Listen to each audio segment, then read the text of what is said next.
Europe میں مذہبی منافرت، وادی گم، انشے سیریل، 15ویں قسط۔ ہر رات کیمپ فائر کے گرد ساتھ بیٹھ کر آرکی کے سولر بیٹری سیٹلائٹ ریڈیو پر 10 منٹ کی عالمی خبریں سننا ہم سب کا معمول تھا۔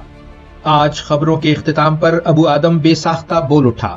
نسبتاً نووارد زیادہ سے زیادہ 3000 سالہ پرانے منظم مذاہب کو بنیاد بنا کر 22,000 سالہ مشترکہ انسانی تہذیبی ورثے کو نظر انداز کر دینا کس قدر تنگ نظری ہے۔ عقائد کے اختلاف کو نفرت یا تشدد کا جواز بنا لینا موجودہ صدی کا اندوہناک المیہ ہے۔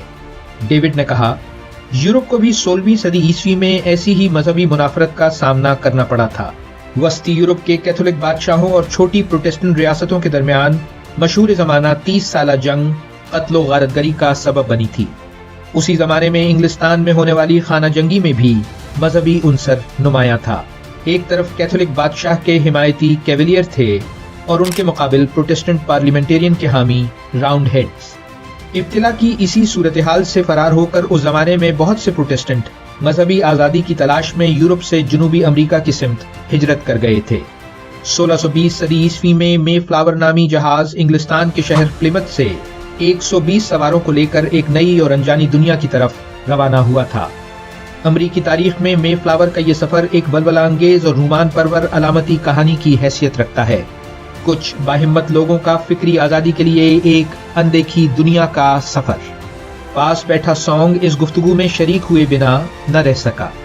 کہنے لگا، 16ویں صدی عیسوی ہی میں جاپان خانہ جنگی کے بعد توکوگاوا شوگن کی قیادت میں مغربی تسلط سے آزاد ہو گیا تھا۔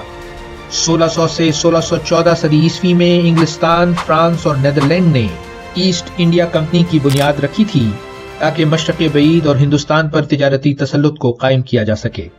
1632 صدی عیسوی میں مغل بادشاہ شاہ جہاں نے آگرہ میں اپنی محبوب ملکہ ممتاز محل کی یاد میں فن تعمیر کا شاہکار تاج محل تعمیر کیا تھا۔ جاری ہے۔ ویلیو ورسٹی، شارق علی۔